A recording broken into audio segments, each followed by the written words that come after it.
Everyone, this is Jyotsna Tiwari and welcome to BPSC Sankalp YouTube channel powered by Unacademy. जी हां बच्चा, स्वागत है आप सभी का बीपीएससी संकल्प यूट्यूब चैनल पर, जहां पर मैं ज्योत्सना तिवारी आपकी जीके जीएस फैकल्टी आप सभी का स्वागत करती हूं आज के इस बेहतरीन सेशन में।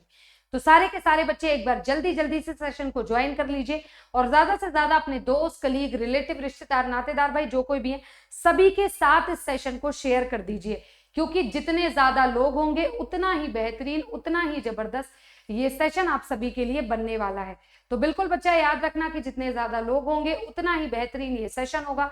तो सारे के सारे बच्चे एक बार जल्दी से, जी हाँ जल्दी से सेशन को ज्वाइन कर लीजिए और सभी के साथ इस सेशन को शेयर भी कर दीजिएगा, क्योंकि आज के सेशन में हम बहुत सारी वो इंपॉर्टेंट चीजें डिस्कस करेंगे जो कि आपके आने वाले एग्जाम्स के लिए बहुत ही ज्यादा जरूरी और बहुत ही ज्यादा इंपॉर्टेंट होने वाली है। क्लियर है? चलो, तो सारे के सारे बच्चे एक बार फटाफट से सेशन को सभी के साथ शेयर कर दीजिएगा। उसके बाद हम डिस्कस करेंगे बच्चा आज का ये सेशन जो कि आपके आने वाले एग्जाम्स के लिए बहुत ही ज्यादा जरूरी और बहुत ही ज्यादा इंपॉर्टेंट होने वाला है। क्लियर है? चलो, तो सारे के सारे बच्चे एक बार फटाफट से लाइव आ जाइए और उतनी ही फटाफट से सेशन को सभी के साथ शेयर कर दीजिएगा। सारे के सारे बच्चे फटाफट से लाइव आ जाइए, सारे के बच्चे फटाफट से लाइव आ जाइए और उसके बाद सभी के साथ इस सेशन को शेयर कर दीजिए, जिसके बाद हम डिस्कस करेंगे आज का ये सेशन जो कि आपके आने वाले एग्जाम्स के लिए बहुत ज्यादा जरूरी और बहुत ज्यादा इंपॉर्टेंट है। क्लियर है? चल, तो एक बार बच्चा दबा के सेशन को शेयर कर दो बढ़िया तरीके से, बिल्कुल, है ना? तो सारे के सारे बच्चे एक बार दबा के सेशन को शेयर कर दीजिए बिल्कुल बढ़िया तरीके से, और उसके बाद हम डिस्कस करेंगे आज का ये सेशन जो कि आपके आने वाले एग्जाम्स के लिए एक बहुत ही ज्यादा जरूरी और एक बहुत ज्यादा इंपॉर्टेंट सेशन बनने वाला है। क्लियर है? चल, ओके, चल तो बढ़ेंगे सेशन की तरफ। देखिएगा, crack BPSC with India's largest learning platform. जी हाँ, तो बीपीएससी क्रैक करना हुआ अब और भी आसान, इंडिया के सबसे बड़े प्लेटफॉर्म अनअकैडमी के साथ। और जैसा कि आपको पता है भाई, ये है आपका यूट्यूब फेस्टिवल, है ना? आपको पता है स्टैटिक जीके की क्लास होगी आज के इस यूट्यूब फेस्टिवल में। किसकी क्लास है? तो स्टैटिक जीके की क्लास है और इंटरनेशनल ऑर्गेनाइजेशन का हम यहाँ पे डिस्कशन करेंगे, मतलब अंतरराष्ट्रीय संस्थान का, है ना? डिस्कशन हम किसका करेंगे? अंतरराष्ट्रीय संस्थान का। तो सबसे पहले मैं आपको अपने बारे में बता दूं। So my name is Jyotsna Tiwari. I have done Master in Economics from RTVV University, Madhya Pradesh. 5+ year teaching experience I have, and these are exams which I have qualified. Okay, चल आगे बढ़ेंगे तो देख सकते हैं बच्चा, Unacademy आप सबके लिए प्रेजेंट करता है बीपीएससी संकल्प यूट्यूब चैनल, है ना? जहां पर होती है बिहार के पूरे हर एक एग्जाम की तैयारी। तो आज ही सब्सक्राइब करिए बीपीएससी संकल्प यूट्यूब चैनल और बढ़िया तरीके से करिए क्लासेस, है ना? चल बढ़ेंगे सेशन की तरफ। तो स्टैटिक जीके की क्लास है और इंटरनेशनल ऑर्गेनाइजेशन का हम यहाँ पे डिस्कशन करने वाले हैं। ठीक है बच्चा? तो स्टैटिक जीके की क्लास है और इंटरनेशनल ऑर्गेनाइजेशन का हम यहाँ पे क्या करेंगे? डिस्कशन करेंगे। ठीक है, चलिए, तो बिल्कुल मैं आपको बता दूं कि फटाफट से ये आपका यूट्यूब फेस्टिवल है, इसलिए मैं ये स्पेशल सेशन आप सभी के लिए लेकर आई हूँ। ठीक है, ये आपका बच्चा यूट्यूब फेस्टिवल है, इसलिए मैं आप सभी के लिए ये स्पेशल सेशन जो है वो लेकर आई हूँ। ठीक है, चलिए, ये स्पेशल सेशन में लेकर आई हूं, आपका यूट्यूब फेस्टिवल, इसलिए मैं आप सभी के लिए ये स्पेशल सेशन लेकर आई हूं। ठीक है, चलो,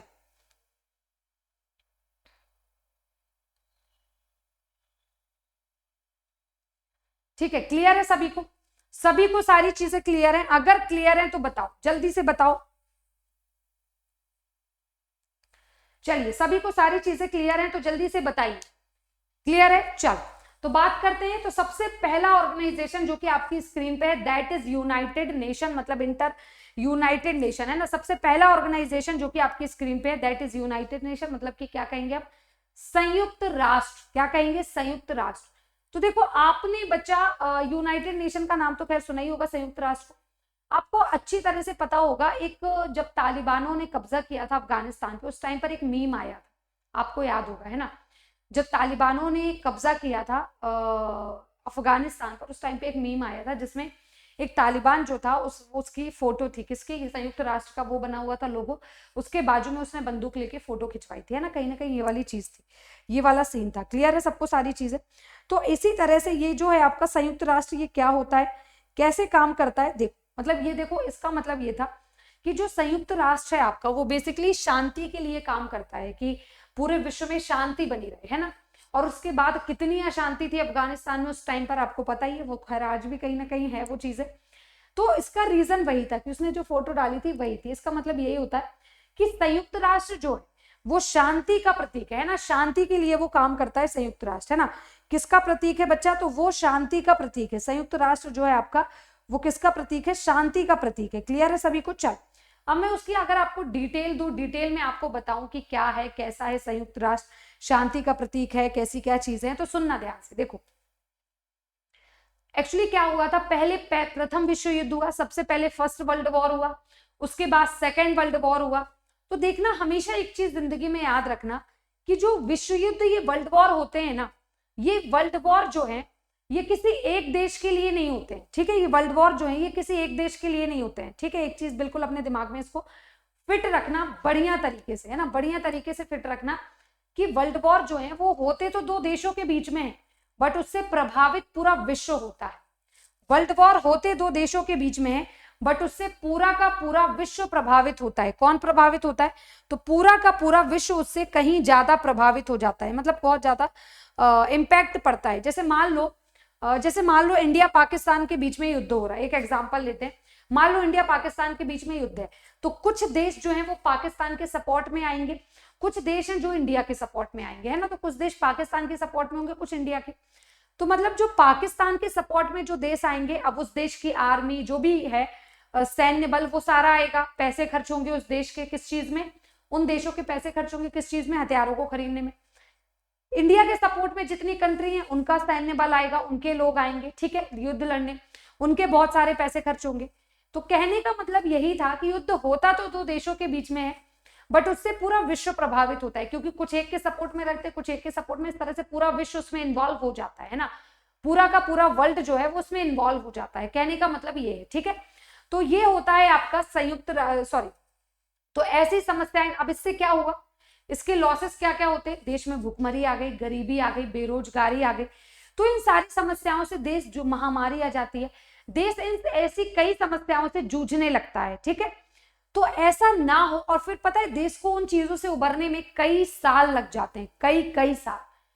तो ऐसी चीजें बार बार ना हो, ऐसा सोचा गया, काफी सारे देशों ने बैठकर विचार विमर्श किया और उन्होंने सोचा कि यार इससे नुकसान पूरे विश्व का है, तो ऐसी चीजें बार बार ना हो, उसके लिए एक ऐसा ऑर्गेनाइजेशन बनाया जाए जो कोऑपरेट करे देशों के साथ, सहयोग करे, आपसी सहयोग बनाए और विश्व में शांति फैलाए, है ना। तब जाकर क्या लाया गया?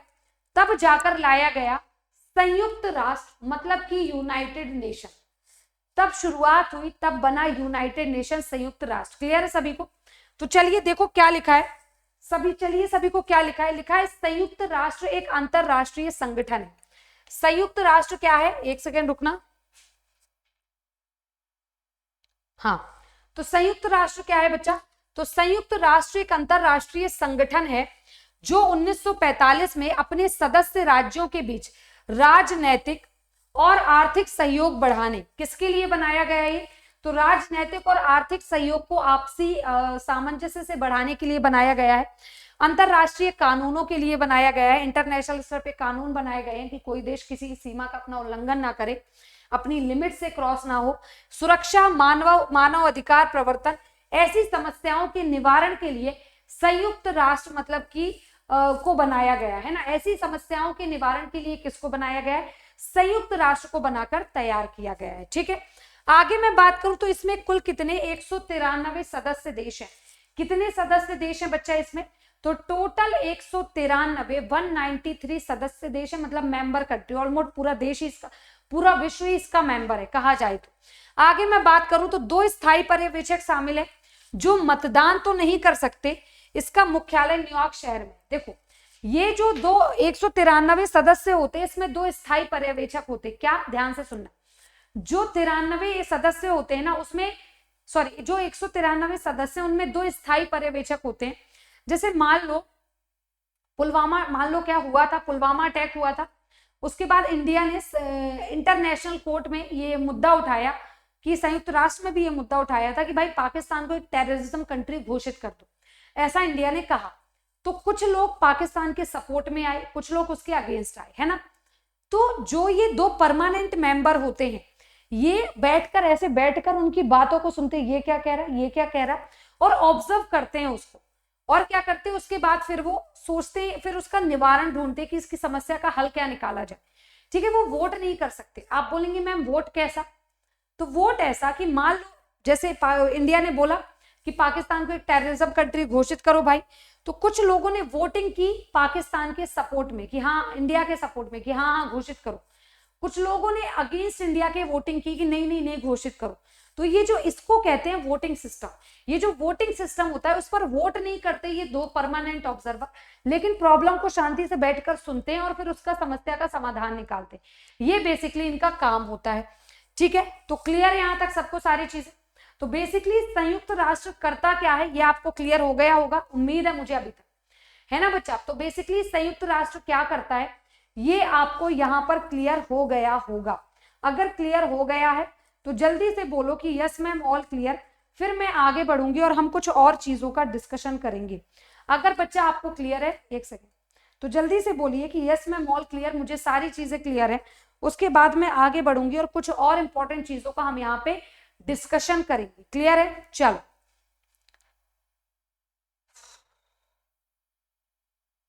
ओके, वेल डन, क्लियर होगी, उम्मीद है क्लियर होगी। चलो नेक्स्ट आपका संयुक्त राष्ट्र ये था। अब सबसे ज्यादा जो खेल है वो यहां पर है, मोस्ट इंपॉर्टेंट चीज जो है वो ये वाला पेज है बच्चा। ये वाला पेज आपके लिए सबसे ज्यादा इंपॉर्टेंट है। देखो सबसे पहले देखो संयुक्त राष्ट्र की बात कर रहे हैं, सेक्रेटरी जनरल महासचिव कौन है, तो एंटोनियो गुतेरेस महासचिव है, एंटोनियो गुतेरेस। हेडक्वार्टर कहां पर है बच्चा, तो आपका आंसर होगा न्यूयॉर्क यूनाइटेड स्टेट, है ना। हेडक्वार्टर कहां पर है, न्यूयॉर्क यूनाइटेड स्टेट्स में। फाउंड किया गया था 24 अक्टूबर 1945 को। फाउंड कब किया गया था, 24 अक्टूबर 1945 को। इसकी सब्सिडरी या सहायक कंपनी कौन कौन सी है, तो आपका आंसर होगा वर्ल्ड हेल्थ ऑर्गेनाइजेशन और यूनेस्को। WHO और यूनेस्को क्या है, इसकी सहायक कंपनी है। सहायक कंपनी कैसे, जैसे अनअकैडमी, ठीक है। अब अनअकैडमी हर चीज से डील नहीं कर सकता, तो अनअकैडमी ने क्या सोचा, मतलब अनअकैडमी ऐसे कर सकता है, मैं आपको बस एग्जांपल दे दूं, ठीक है। तो मान लीजिए अनअकैडमी ने क्या किया कि उसने अपनी एक कंपनी बना दी जो केवल टीचर्स की प्रॉब्लम का सोल्यूशन निकालती है। दूसरी कंपनी बना दी जो केवल स्टूडेंट्स की प्रॉब्लम का सोल्यूशन निकालती है। उसके बाद एक कंपनी बना दी जो केवल कोर्स के बारे में जानकारी देती। तो क्या है, मतलब उसने अपना बर्डन कम करने के लिए ये अलग अलग कंपनीज बना दी। इन्हीं कंपनीज को क्या कहा जाएगा, अनअकैडमी की सहायक कंपनी। तो किसी भी कंपनी की जो सहायक कंपनियां होती हैं वो उसके अतिरिक्त मामलों को सुलझाने का काम करती है, ठीक है, ये चीज याद रखना। नेक्स्ट है आपका इसके फाउंडर्स कौन कौन है, तो United state, Brazil, United kingdom, Australia, ये सब इसके फाउंडर है, ठीक है। चल आगे बढ़े, देखो क्या लिखा है, लिखा है अवार्ड, कौन कौन से अवार्ड इसको मिल चुके हैं, तो नोबेल पीस प्राइज इसको मिल चुका है, नोबेल का शांति पुरस्कार, एकेडमी अवार्ड मिल चुका है फॉर द बेस्ट डॉक्यूमेंट्री, ठीक है। तो ये सारे अवार्ड किसको मिल चुके हैं, संयुक्त राष्ट्र को। 2020 का शांति का नोबेल किसको मिला था, वर्ल्ड फूड प्रोग्राम इंस्टीट्यूट है इसलिए बताया, व्यक्ति होता तो नहीं ध्यान देती। 2020 का नोबेल प्राइज मिला था किसको, वर्ल्ड फूड प्रोग्राम को, विश्व खाद्य संगठन को मिला था 2020 का नोबेल का शांति पुरस्कार, ठीक है।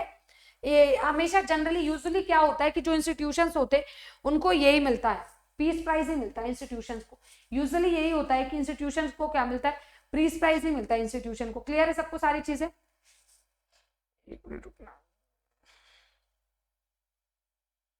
ठीक है। तो सबको सारी चीजें क्लियर होंगी, आगे बढ़ते हैं। नेक्स्ट है आपका अंकटाड। अंकटाड में जो सबसे इंपॉर्टेंट चीज होती है वो अंकटाड का फुल फॉर्म, ठीक है बच्चा। एक चीज बिल्कुल अपने दिमाग में फिट रखना, अंकटाड में अगर कोई सबसे इंपॉर्टेंट चीज है तो वो स्वयं अंकटाड का फुल फॉर्म है। उसके अलावा और कोई चीज नहीं है जो इतनी इंपॉर्टेंट हो, ठीक है। तो अंकटाड का फुल फॉर्म क्या है, United nation conference on trade and development. UNCTAD का फुल फॉर्म क्या है, United nation conference on trade and development, है ना। तो ये है आपका अंकटाड का फुल फॉर्म, ठीक है। अब ये करता क्या है, बेसिकली अंकटाड जो क्या करता है, तो इसके नाम में ही छुपा हुआ है, United nation conference on trade and development. व्यापार एवं विकास के अंतरराष्ट्रीय मुद्दों पर निर्णय लेना या इन मुद्दों को सुलझाना जो है वो काम किसका है, वो अंकटाड का काम है। व्यापार और अंतरराष्ट्रीय मुद्दों को सुलझाना अंकटाड का काम है। विकास और व्यापार के अंतरराष्ट्रीय मुद्दों जितने भी होते हैं उन सबको सुलझाना, मतलब कोई देश बार बार वर्ल्ड बैंक से लोन ले रहा है लेकिन विकास वो कर नहीं रहा, तो ऐसी समस्याओं के साथ डील करता है ये, ठीक है। चलो आगे मैं अगर इसकी डिटेल पे बात करूं तो इसकी डिटेल ही सबसे ज्यादा इंपॉर्टेंट है बच्चा इसमें, ठीक है। इसमें जो है सबसे ज्यादा इंपॉर्टेंट वो इसकी डिटेल ही है, ठीक है, वो इसकी डिटेल है, ठीक है।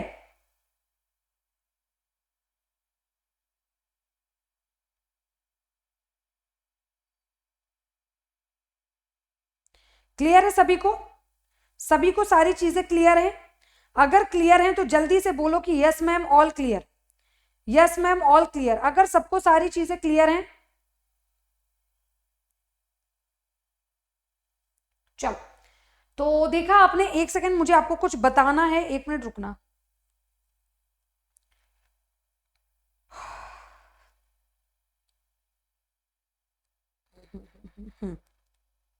चलो यही बताना था, ओके।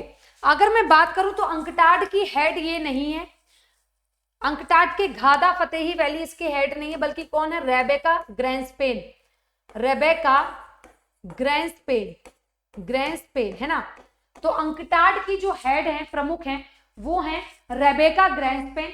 हेडक्वार्टर है जिनेवा स्विट्जरलैंड में। फाउंडर है इसका United nation general assembly, UNCTAD का फाउंडर मेंबर माना जाता है। कब फाउंड किया गया था? 30 दिसंबर 1964, 30 दिसंबर 1964 को इसको फाउंड किया गया था।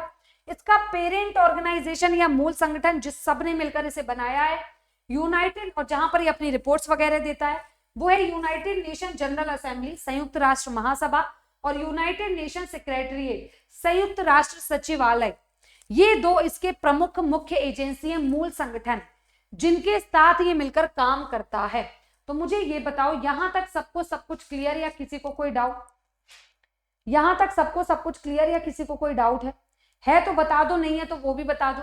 अगर डाउट है तो वो भी बताओ, नहीं है तो वो बताओ, क्योंकि यहाँ तो हम बैठे ही हैं चीजों को डिस्कस करने और करेंगे भी, है ना। तो बच्चा यहाँ तो हम चीजों को डिस्कस करने ही बैठे और करेंगे भी, तो है तो वो बता दो, नहीं है तो वो बता दो। फटाफट आंसर आपको फटाफट करना है, जल्दी जल्दी से आंसर करिए, ठीक है। चलो आगे बढ़ते हैं। नेक्स्ट आपका क्या है? नेक्स्ट आपका क्या है देखिएगा, तो यहाँ पे कुछ कोर्सेज अवेलेबल हैं, आप देख सकते हैं, ठीक है, वो आप परचेस कर सकते हैं इन कोर्सेज को। नेक्स्ट आपका यहाँ पे स्कॉलरशिप टेस्ट प्रोग्राम है, ये सारे टेस्ट हैं, ठीक है। ये तो आपने अभी तक मतलब ये टेस्ट दे देना यार, ये टेस्ट दे देना, ठीक है ना। और मैं बात करूं तो ये टेस्ट आपने अभी हाँ ये टेस्ट आपने अभी तक तो शायद दे भी दिया होगा, है ना, कि नहीं दिया होगा, देख लेना। चलो आगे बढ़ते। 67 बीपीएससी प्रीलिम्स का एग्जाम है, ये सारे टेस्ट हैं यार, टेस्ट दोगे ना तभी इंप्रूवमेंट होगा, वरना नहीं। नेक्स्ट है आपका UNHCR, United nation high commissioner for refugee. ये टेस्ट दे देना, ऑल इंडिया मॉक टेस्ट जो है बच्चा उसको दे देना, ठीक है ना। प्लीज रिक्वेस्ट है आप सभी से, आप सभी से भाई हाथ जोड़कर रिक्वेस्ट है कि ये टेस्ट दे देना, ठीक है ना सब। चलो आगे बढ़ते। नेक्स्ट देखो, United nation high commissioner for refugee. अगर मैं बात करूं यूएनएचसीआर की तो फुल फॉर्म क्या है? United Nations high commissioner for refugee. तो लिखा है शरणार्थियों के लिए संयुक्त राष्ट्र उच्चायुक्त। संयुक्त राष्ट्र की एक विशेष एजेंसी है जो शरणार्थियों के जबरन विस्थापित समुदाय, एक एक चीज की मीनिंग समझाऊंगी, ध्यान से सुनना। जो शरणार्थियों के जबरन विस्थापित समुदाय राज्यविहीन लोगों की सहायता करने और उनके स्वैच्छिक प्रत्यावर्तन, स्थानीय एकीकरण और तीसरे देश में पुनर्वास के लिए हेल्प करती है, सहायता कैसे करती है देखो, हेल्प या सहायता कैसे करती है देखो। क्या लिखा हुआ है? लिखा है शरणार्थियों के लिए संयुक्त राष्ट्र संयुक्त राष्ट्र की एक विशेष एजेंसी है, ठीक है। आगे की लाइन कहती है जबरन विस्थापित समुदाय। जबरन विस्थापित समुदाय क्या होते हैं मैं बताती हूँ आपको। कश्मीरी पंडितों वाला केस याद है? याद होगा, सबको याद होगा, बहुत भयावह केस था वो। हालांकि उसको बहुत साल हो गए उस बात को, बट वो कहते हैं ना जो गुजर जाता है, जो करके निकल जाता है उस पे नहीं, उसको नहीं याद होता। याद किसको होता है? जिसके ऊपर बीतती है वो चीजें, है ना। तो कश्मीरी पंडितों पे वो चीजें बीती हुई है तो उनको याद थी वो चीजें, ठीक है। तो जो ये कश्मीरी पंडित थे, इनको क्या किया गया था कि रातों रात इनको बोल दिया गया था भाई आप शहर ये सब छोड़ छाड़ कर जाओ। इनको रातों रात कहा गया था कि आप छोड़कर जाइए, ये शहर वहर सब छोड़कर जाइए, ठीक है। उनको मारना पीटना, जान से मार देना, उन्हीं के सामने उनकी बहन बेटियों के साथ बलात्कार, ये सारी चीजें जो है, इस तरह के मामले जो है बहुत ज्यादा सामने आए थे कश्मीरी पंडितों का जब केस हुआ था उस समय पे, है ना। तो ऐसी समस्याओं से निपटने मतलब कि क्या हुआ था, उनको भगाया गया। तो ये कौन थे, वो जाना नहीं चाह रहे थे, वो जाना नहीं चाह रहे थे, बट उनको जबरदस्ती वहां से भगाया गया। ये होते हैं जबरन विस्थापित समुदाय। कौन होते हैं, जबरन विस्थापित समुदाय। उसके बाद राज्यविहीन लोगों की सहायता करना। राज्यविहीन जो लोग होते हैं, लाइक जैसे रोहिंग्या मुसलमान, राज्यविहीन लोग हैं ये। पहले ये basically they are from Bangladesh, वहां से बांग्लादेश से उनको कहां भेजा गया, म्यांमार, भगा दिया बांग्लादेश वालों ने म्यांमार, म्यांमार वालों ने उन्हें जंगलों में रहने पे मजबूर कर दिया, उसके बाद उन्हें इंडिया भेज दिया। फिर मतलब वो इसी तरह भटकते रहे, एक राज्य उन्हें भगाता रहा, वो दूसरे राज्य में पहुंचते रहे। ये क्या है, ये राज्यविहीन लोग। तो इस तरह के जो लोग होते, जैसे आपको याद होगा आज से कई साल पहले की बात है, आईएसआईएस का जो गल्फ कंट्रीज थी उन पर अच्छा खासा कब्जा था। और मैं पूरी गल्फ कंट्री भी नहीं कहूंगी, ईरान, इराक, सीरिया, ये 3 ऐसे देश थे जिन पे आईएसआईएस का गढ़ बन चुका था। आईएसआईएस का फुल फॉर्म पता है क्या होता है, Islamic state of Iraq and Syria, है ना। तो वो है ही इराक, ईरान, सीरिया, है ही वो चीज, नाम में ही उसके है। तो इराक, ईरान, सीरिया, इन देशों पे बहुत तगड़ा कब्जा था किसका, आईएसआईएस का, ठीक है। तो उसने भगाया नहीं लोगों को, लेकिन लोग भागने पे मजबूर हो गए। उनके साथ भी वही सारी चीजें की गई जो कश्मीरी पंडितों के साथ हुआ। तो कश्मीरी पंडितों के साथ ये चीजें भी हुई और उन्हें भगाया भी गया, बट इनके साथ कॉन्स्टिट्यूशनली टॉर्चर इनको किया जा रहा था, ईरान, इराक, सीरिया के लोगों को, बट इन्हें भगाया नहीं जा रहा था, है ना। बट ये भाग गए। क्या हुआ, ये भागे, है ना, ये भाग गए बुरी तरह से। मतलब ये तो भाई डर गए थे, देखा जाए तो इतनी बुरी तरह से ये डर गए थे। और फाइनली ये क्या हुए बच्चा, भाग गए। ये लोग क्या हुए, भाग गए। तो ये भागे जब इनको, एक सेकेंड, हाँ सेकेंड रुकना बच्चा, हाँ ठीक है। तो ये लोग बेसिकली बच्चा क्या हुआ, भाग गए। अब इनके भागने के बाद हुआ ये कि ये दूसरे देशों में शरण लेने पे मजबूर हो गए। टर्की, जैसे इराक, ईरान, सीरिया के सबसे जो पास की बॉर्डर है दैट इज टर्की, तो टर्की में ये शरण लेने पे मजबूर हो गए। एक समय बाद टर्की भी बोल दिया अब मैं इनको नहीं रखूंगा, इस तरह से। तो ये होते हैं राज्यविहीन लोग और जबरन विस्थापित समुदाय।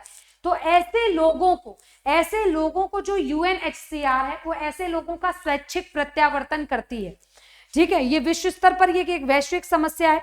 तो ऐसे लोगों का वो क्या करती है, स्वैच्छिक प्रत्यावर्तन। स्वैच्छिक प्रत्यावर्तन, अगर वो अपनी इच्छा से कहीं पर रहना चाह रहे तो उनको वहां शिफ्ट करती है, ठीक है। स्थानीय एकीकरण करती है। स्थानीय एकीकरण का भी एक अच्छा एग्जांपल कश्मीरी पंडित है।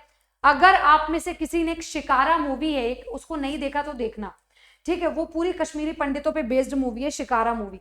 तो शिकारा मूवी में यही चीजें बताई गई है ना। शिकारा मूवी में क्या होता है, उसमें भी यही होता है बच्चा, शिकारा मूवी में भी एग्जैक्टली यही होता है कि मतलब कश्मीरी पंडित, पूरा उसी का स्टोरी है, उसी की।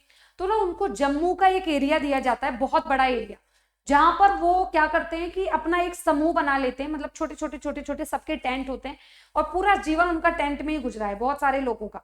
तो वो क्या है आपका, वो होते एग्जैक्टली वही होते हैं आपके कौन, ठीक है, एक सेकंड रुकना बच्चा, हाँ। तो वो जो होते हैं वो कौन होते हैं बच्चा आपके, तो वो होते हैं आपके बेसिकली ये लोग क्या बोलते हैं कि मतलब उनको स्थानीय एकीकरण, एक ही जगह पे सबको शिफ्ट कर दिया, दैट इज कॉल्ड स्थानीय एकीकरण। नेक्स्ट है आपका तीसरे देश में पुनर्वास। मतलब जिनको जैसे मैं मानूं अगर वो एक देश से जाकर किसी दूसरे देश में जाके बस रहे हैं, उनको वहां भी ठिकाना नहीं मिल रहा, तो उन 2 देशों के अलावा, एक तो वो छोड़कर आए, दूसरे में जाके बस रहे जहां उन्हें ठिकाना नहीं मिल रहा, तो इन दो देशों के अलावा किसी तीसरे देश में उनको शिफ्ट करना, ये काम किसका होता है, ये काम होता है यूएनएचसीआर का। तो यूएनएचसीआर के बेसिकली क्या क्या वर्क होते हैं ये आपको तो समझ में अभी तक आ ही गए होंगे, है ना। यूएनएचसीआर के बेसिकली वर्क क्या क्या होते हैं ये आपको अभी तक समझ में आ गया होगा, क्लियर है। चलो आगे बढ़ेंगे। तो इसके देखो हेड कौन है, हेड है इसके फिलिप्पो ग्रैंडी। इसके हेड कौन है बच्चा, तो आपका आंसर हो जाएगा फिलिप्पो ग्रैंडी है। हेडक्वार्टर कहां पर है, तो जिनेवा स्विट्जरलैंड। हेडक्वार्टर कहां पर है, तो आपका आंसर होगा जिनेवा स्विट्जरलैंड। फाउंडर है इसका यूनाइटेड नेशन, फाउंडर इसका यूनाइटेड नेशन है। फाउंड कब किया गया था, 14 दिसंबर 1950 को। कब फाउंड किया गया था, 14 दिसंबर 1950 को। पेरेंट ऑर्गेनाइजेशन या मूल संगठन, यूनाइटेड नेशन मतलब कि संयुक्त राष्ट्र है। पेरेंट ऑर्गेनाइजेशन या मूल संगठन इसका कौन सा है, तो आपका आंसर होगा संयुक्त राष्ट्र है। अब मुझे ये बताओ यहां तक सबको सब कुछ क्लियर, अगर क्लियर है तो बताओ हम आगे बढ़ेंगे।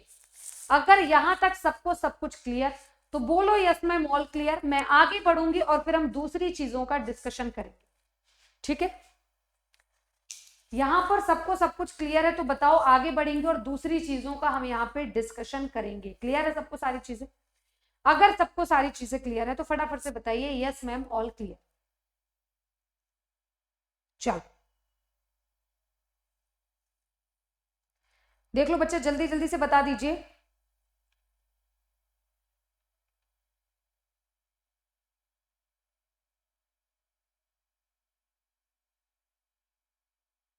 चलो आगे बढ़ेंगे, आगे बढ़ेंगे। चलिए आगे बात करते हैं। देखो बच्चा, आगे अगर मैं बोलूं तो यहाँ पे देखो, आपको प्रॉपर अनअकैडमी का सब्सक्रिप्शन परचेस करना है, ये प्रॉपर प्रोसेस दी गई है। इन सारी प्रोसेस देखो, ये सारे फायदे हैं अनअकैडमी का। अगर आप सब्सक्रिप्शन परचेस करते हो तो ये सारे उसके फायदे, ये फायदे आप ले सकते हो। बैच कोर्सेज अवेलेबल है जिसमें Vijay BPSC Hindi medium 68th BPSC का सबसे बेस्ट बैच है।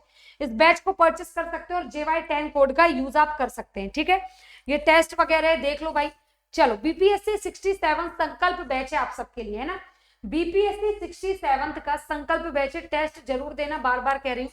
चलो तो आगे बढ़ेंगे। नेक्स्ट आपका जो ऑर्गेनाइजेशन है that is food and agriculture organisation, खाद्य एवं कृषि संगठन।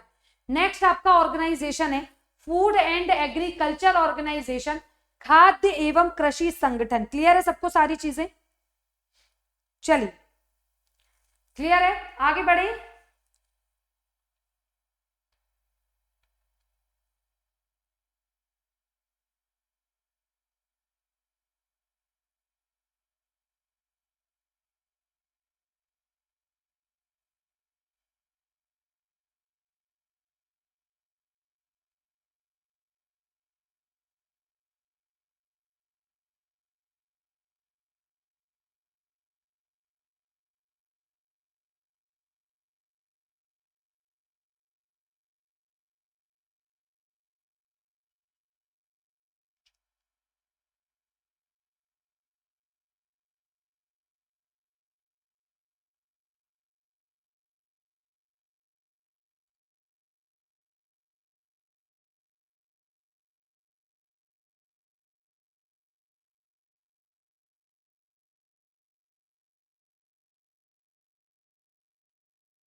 चलिए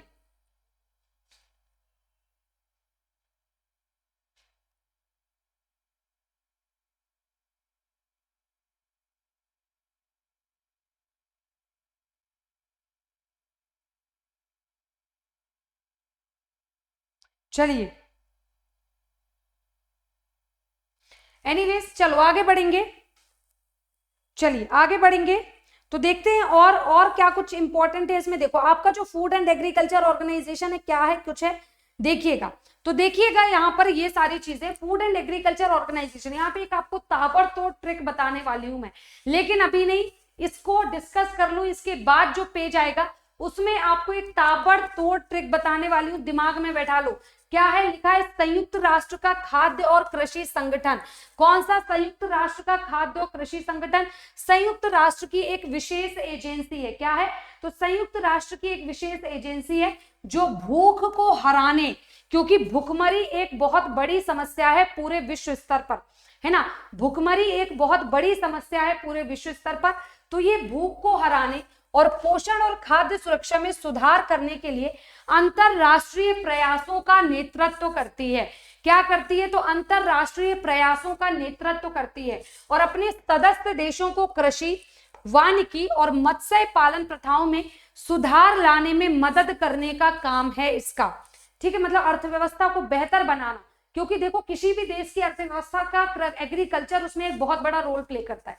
अगर किसी भी देश की अर्थव्यवस्था की मैं बात करूं तो एग्रीकल्चर उसमें एक बहुत बहुत बड़ा रोल प्ले करता है ना। तो उसके लिए ये बेसिकली बच्चा काम करती है। ठीक है, इसके हेड कौन है? हेड है इसके क्यू डोंग्यू, जो कि चाइना से है। इसके हेड है Q Dongyu, basically is belongs from China. Headquarter है रोम इटली में। हेडक्वार्टर कहां पर है? रोम इटली में। फाउंड किया गया था 16 अक्टूबर 1945। कब फाउंड किया गया था? 16 अक्टूबर 1945। पेरेंट ऑर्गेनाइजेशन या मूल संगठन जिससे ये बनकर तैयार हुआ है वो है आपका संयुक्त राष्ट्र आर्थिक और सामाजिक परिषद। क्लियर है सभी को? अब मैं आपको यहाँ पे एक ताबड़तोड़ ट्रिक बता रही हूँ। ट्रिक सुनना, ट्रिक से पढ़ोगे चीजें जिंदगी भर याद रहेंगी। याद रखना, ट्रिक से पढ़ना, चीजें जिंदगी भर याद रहेंगी। तो आगे मैं बात करूं, देखो आगे मैं बात करूं तो देखिएगा ट्रिक इसकी क्या कहती है। ट्रिक क्या कहती है बच्चा, देखो ट्रिक कहती है कि रोम में खाना। ट्रिक है रोम में खाना, मतलब बेसिकली जो बहुत फूडी लोग होते हैं ना, उनको वो सोते जागते जीते मरते हर वक्त उनके दिमाग में सिर्फ एक ही चीज चलती है, खाना खाना खाना, क्या खाने मुझे मिल जाए, है ना। तो देखो ट्रिक है रोम में खाना, मतलब फूड रिलेटेड, खाने से संबंधित जितने भी अंतरराष्ट्रीय संस्थान है सारे के सारे कहां पर होंगे, रोम इटली में। देखो ये भी यहीं पर है, रोम में है। वर्ल्ड फूड प्रोग्राम वो भी रोम में है। IEFO international food and agriculture organisation ऐसा कुछ है, वो भी आपका रोम में है। तो सारे के सारे खाने से संबंधित जितने भी ऑर्गेनाइजेशन है सारे के सारे कहां पर होंगे, रोम इटली में होंगे, क्योंकि रोम में खाना। ठीक है, क्लियर है सबको सारी चीजें। चल आगे बढ़ेंगे। तो bugs bounty, so opportunity for all learners to report any inappropriate content in the video. Video में कोई भी ऐसा कंटेंट है जो कि आपको इनअप्रोप्रिएट लगता है, आप उसकी कंप्लेन कर सकते हो। Be the first one to report a particular issue and claim your prize and report any inappropriate content using the form in the description. तो जैसा कि आप देख सकते हैं, 1 सब्सक्रिप्शन फॉर ऑल एग्जाम, एक सब्सक्रिप्शन परचेस करिए, उसमें आपकी BPSC prelims, mains, Bihar SI, CDPO सबकी तैयारी हो जाएगी, है ना, सबकी तैयारी हो जाएगी। क्लियर है। चलिए नेक्स्ट है आपका इंटरनेशनल लेबर ऑर्गेनाइजेशन या अंतरराष्ट्रीय श्रम संगठन, है ना। नेक्स्ट आपका क्या है, इंटरनेशनल लेबर ऑर्गेनाइजेशन या अंतरराष्ट्रीय श्रम संगठन। तो देखो ये क्या है, कैसे काम करता है। लिखा है अंतरराष्ट्रीय श्रम संगठन एक संयुक्त राष्ट्र एजेंसी है, बिल्कुल है, नो डाउट, सारी की सारी संयुक्त राष्ट्र की एक एजेंसी है। तो अंतरराष्ट्रीय श्रम संगठन संयुक्त राष्ट्र की एक एजेंसी है जिसका जनादेश अंतरराष्ट्रीय श्रम मानकों को स्थापना के माध्यम से सामाजिक और आर्थिक न्याय को आगे बढ़ाना जिसका काम है। क्या करता है, सामाजिक और आर्थिक न्याय को आगे बढ़ाता है। राष्ट्र के संघ के तहत 1919 में स्थापित यह संयुक्त राष्ट्र की पहली और सबसे पुरानी विशेष एजेंसी है। याद रखना 1919 में स्थापित, अभी तक आपने कोई भी ऐसा ऑर्गेनाइजेशन सुना जो कि 1919 के पहले बना हो? नहीं। इसीलिए जो संयुक्त राष्ट्र है वो अंतरराष्ट्रीय श्रम संगठन है, वो संयुक्त राष्ट्र की सबसे पुरानी एजेंसी है, सबसे पुरानी एजेंसी है, पहली और सबसे पुरानी एजेंसी है। ठीक है। 1930 के दशक के विश्वव्यापी आर्थिक अवसाद के दौरान ILO ने व्यापक बेरोजगारी से निपटने के कई तरीके ढूंढे। अगर किसी देश में बेरोजगारी लगातार बढ़ती जा रही है तो उसे कम कैसे किया जा सके, कैसे समस्याओं का निदान हो। अंतरराष्ट्रीय स्तर पर यह देखा जाता है कि किसी देश के मजदूरों के साथ कुछ नाइंसाफी तो नहीं है, कोई चीजें, ऐसी सारी चीजों के साथ डील करता है इंटरनेशनल लेबर ऑर्गेनाइजेशन या अंतरराष्ट्रीय श्रम संगठन। क्लियर है यहां तक सबको? इन सारी चीजों से डील करता है इंटरनेशनल लेबर ऑर्गेनाइजेशन या अंतरराष्ट्रीय श्रम संगठन। मुझे बताओ बच्चा, यहां तक आपको सारी चीजें क्लियर हैं क्या? हैं तो जल्दी से बताओ। ठीक है,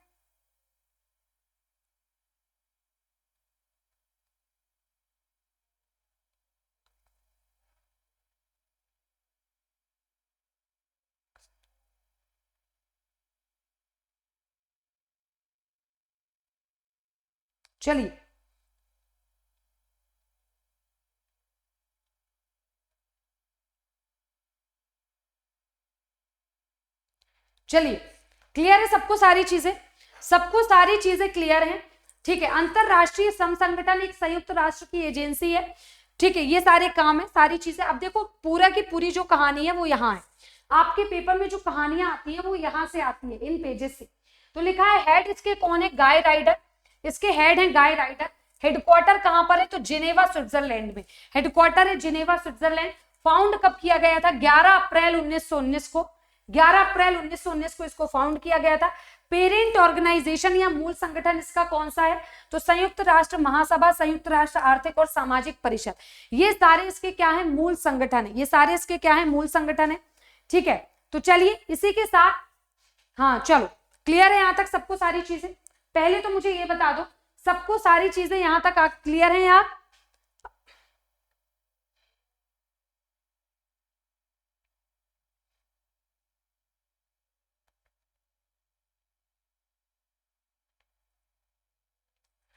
चलिए, क्लियर है? क्लियर है सबको सारी चीजें ना? उम्मीद है आपको यहां तक सब कुछ क्लियर होगा, है ना? चीजों को बच्चा रिवीजन, आप लोगों को पता है स्टूडेंट की सबसे बड़ी कमी क्या होती है, वो रिवाइज नहीं करते हैं। रिवीजन का गुणसूत्र आपकी जिंदगी में है ही नहीं, पता नहीं क्यों। और मैं आपको बता दूं, बिना रिवीजन के आपकी प्रिपरेशन नहीं होगी। चलो, तो यहाँ पे कुछ सब्सक्रिप्शन अवेलेबल है, आप देख सकते हैं। 1 month, 3 month, 6 month, 12 month, 24 month का सब्सक्रिप्शन है। ठीक है, 24 मंथ का सब्सक्रिप्शन है। तो करना क्या है, आप इनमें से जो भी सब्सक्रिप्शन लेना चाहते हैं लीजिए, और सब्सक्रिप्शन को लेते समय JY10 कोड का यूज करिए। तो आप इनमें से बच्चा जो भी सब्सक्रिप्शन लेना चाहते हैं ले सकते हैं। सब्सक्रिप्शन को लेते समय JY10 कोड का यूज जरूर करें। यहां पर सुपर कॉम्बो सब्सक्रिप्शन भी अवेलेबल है, जिसमें आपका UPPSC, UP SSSC और BPSC का सुपर कॉम्बो सब्सक्रिप्शन है, जिसमें 24 मंथ का सब्सक्रिप्शन है 18,520 का, 12 मंथ का सब्सक्रिप्शन है 12,265 का, 6 मंथ का सब्सक्रिप्शन है 9,293 का, 3 मंथ का सब्सक्रिप्शन है 5,575 और 1 मंथ का सब्सक्रिप्शन है 2,395। तो आप इनमें से जो भी आपकी इच्छा, अपनी श्रद्धा अनुसार जो भी सब्सक्रिप्शन लेना चाहते हैं ले सकते हैं। याद रखना, सब्सक्रिप्शन को लेते समय JY10 कोड का आपको यूज करना है, ठीक है ना? और आप मुझे अनअकैडमी पे फॉलो भी कर सकते हैं। क्या कर सकते हैं? तो आप मुझे अनअकैडमी पर फॉलो भी कर सकते हैं। क्लियर है सभी को? ज्योत्सना तिवारी टाइप करना, मैं मिलूंगी आपको। सारी अपडेट्स वहां की कम्युनिटी है, मेरे ऐप की जो कम्युनिटी है मेरे पेज की, उस पर आपको सारी डिटेल्स मिल जाती हैं। उस पे आया करो, मजा उस पे आता है। आप मुझसे चटिया भी सकते हो, बतिया भी सकते हो, ठीक है? BPSC संकट टेलीग्राम ज्वाइन कर लो, लाइक शेयर सब्सक्राइब करिए, because this is your Unacademy, ठीक है? चल, तो बढ़ते हैं बच्चा, इसी के साथ आज के सेशन को यहीं पे समाप्त करेंगे। मुलाकात होगी आपसे कल, एक मुलाकात हो तू मेरे साथ हो, है ना? तो वो मुलाकात होगी आपसे कल, नए टॉपिक नए सेशन के साथ। तब तक के लिए बाय बाय, टेक केयर, अपना ख्याल रखिए, जुड़े रहिए अनअकैडमी के साथ। उम्मीद है सेशन पसंद आया होगा। जय हिंद, जय Bharat. Thank you so much.